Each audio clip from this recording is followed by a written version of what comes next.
Assalamualaikum warahmatullahi wabarakatuh. Perkenalkan nama saya Nazila Mansur dengan NIM D022135 kelas Informatika M. Baik, langsung saja. Di sini yang pertama itu pelanggaran privasi data pribadi oleh Facebook, studi kasus dan analisis etika. Nah, jurnal ini membahas kasus skandal Cambridge Analytica di mana data pribadi jutaan pengguna Facebook dikumpulkan tanpa persetujuan mereka dan digunakan untuk tujuan politik. Penulis menganalisis kasus ini dari sudut pandang etika profesi IT dan menyarankan beberapa langkah untuk mencegah pelanggaran privasi data di masa depan. Yang kedua itu dilema etika dalam penggunaan big data untuk pemasaran target. Nah, jurnal ini membahas dilema etika yang dihadapi oleh profesional IT ketika menggunakan big data untuk pemasaran bertarget. Penulis membahas potensi penyalahgunaan data pribadi dan menyarankan beberapa prinsip etika harus dipatuhi oleh profesi IT saat menggunakan big data.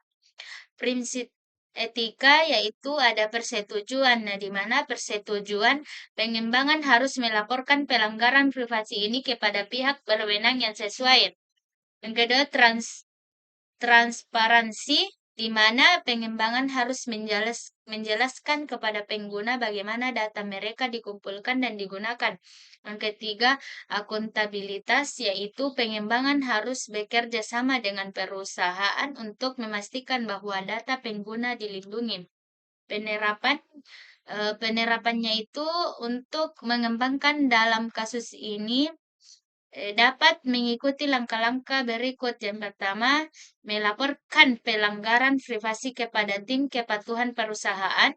Yang kedua, bekerja sama dengan tim kepatuhan untuk menyelidiki pelanggaran tersebut. Ketiga, membantu perusahaan untuk mengembangkan kebijakan privasi data yang lebih kuat. Yang keempat, mendidik pengguna tentang bagaimana data mereka dikumpulkan dan digunakan. Yang kelima, dengan menggunakan langkah-langkah ini, pengembangan dapat membantu memastikan bahwa data pengguna dilindungi dan bahwa perusahaan mematuhi prinsip-prinsip etika profesional. Nomor 2 itu analisis studi kasus. Dalam studi kasus ini, PTX perlu mempertimbangkan dengan cermat semua fakta etika yang terlibat sebelum mengambil keputusan akhir tentang implementasi sistem absensi fingerprint. Perusahaan harus memastikan bahwa sistem tersebut digunakan dengan cara yang menghormati privasi karyawan, adil, akurat, transparan dengan persetujuan mereka. Prinsip-prinsip berbisnis sebagai profesi luhur yaitu melakukan dialog terbuka dengan karyawan tentang kekhawatiran mereka, tentang privasi dan pergerakan mereka. Memastikan bahwa sistem absensi hanya digunakan untuk tujuan pelacakan waktu kerja dan tidak untuk memantau pergerakan karyawan secara berlebihan. Memberikan pelatihan pada karyawan tentang cara menggunakan sistem absensi dan bagaimana data mereka akan digunakan, menerapkan kebijakan privasi yang kuat untuk melindungi data karyawan, mempertimbangkan alternatif sistem absensi yang mungkin kurang invasif terhadap privasi karyawan. Yang ketiga itu temuan dari artikel judul artikel tersebut dampak cybercrime terhadap masyarakat. Artikel ini membahas dampak luas cybercrime terhadap masyarakat termasuk kerugian finansial, pencurian identitas dan kerusakan reputasi. Penulis juga membahas bagaimana cybercrime dapat menyebabkan kecemasan, depresi dan trauma bagi korbannya.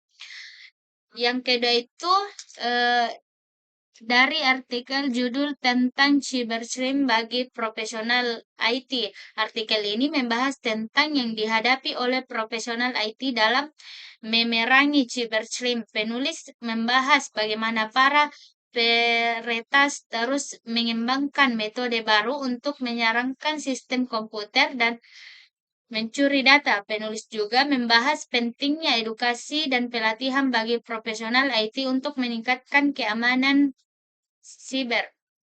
Temuan artikel yang judulnya Peran Profesional IT dalam Mencegah Cybercrime. Artikel ini membahas peran penting yang dimainkan oleh profesional IT dalam pencegahan cybercrime. Penulis membahas bagaimana cara profesional IT dapat membantu melindungi sistem komputer data dari serangan siber seperti dengan merancang sistem keamanan yang kuat, menerapkan keamanan secara teratur, dan meningkatkan kesadaran keamanan siber di kalangan pengguna. Profesi IT dalam penanganan cybercrime. Cybercrime adalah masalah serius yang berdampak negatif terhadap masyarakat dan profesi IT. Namun, profesional IT dapat memainkan peran penting dalam memerangi cybercrime dengan merancang dan menerapkan sistem keamanan yang kuat, menerapkan keamanan secara teratur, meningkatkan kesadaran keamanan siber, bekerja sama dengan penegak hukum, dan mengembangkan teknologi baru. Dengan bekerja sama, profesional IT dan masyarakat dapat membantu menciptakan dunia online yang lebih aman bagi semua orang. Yang keempat itu analisis dan perbandingan pendekatan hukum. Di Uni Eropa itu GPRD General Data Protection Regulation, yaitu regulasi yang komprehensif dan ketat yang mengatur pengumpulan, penggunaan, dan penyimpanan data pribadi di Eropa.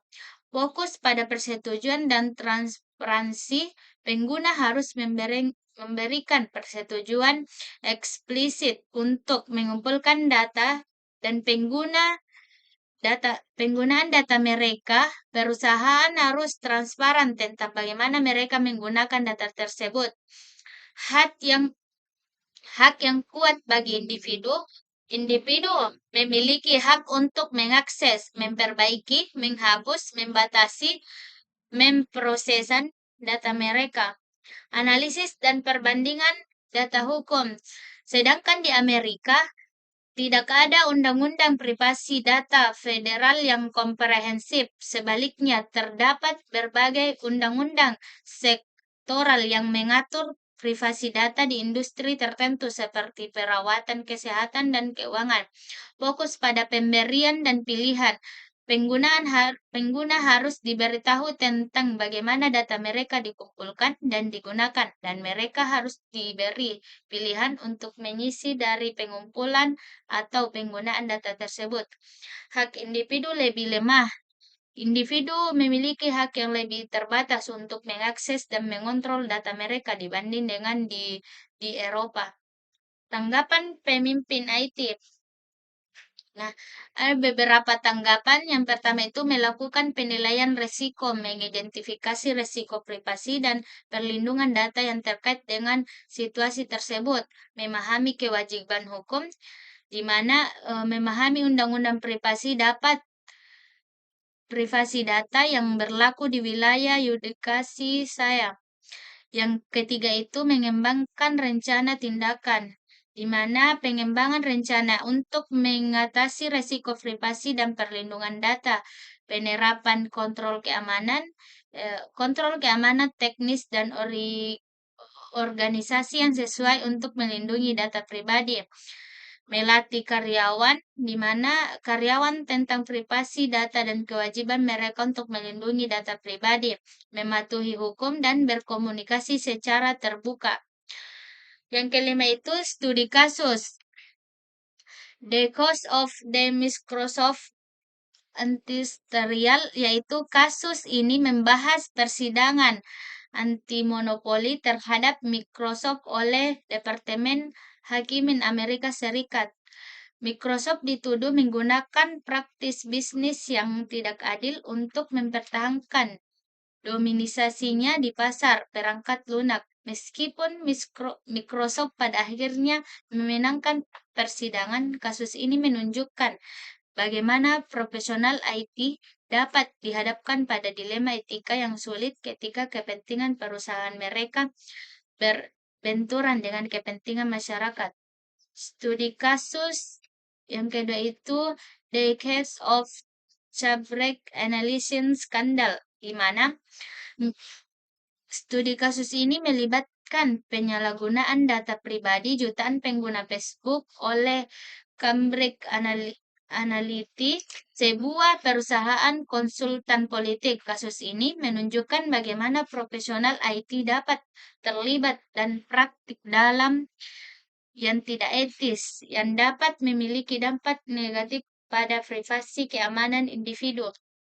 Kesimpulannya itu, konsep profesi luhur dapat memainkan peran penting dalam mengatasi tentang pemenangan mengambil semua dalam industri IT saat ini. Dengan menerapkan prinsip-prinsip profesi luhur, profesional IT dapat membantu menciptakan industri IT yang lebih adil, yang lebih kompetitif, dan lebih bertanggung jawab secara sosial.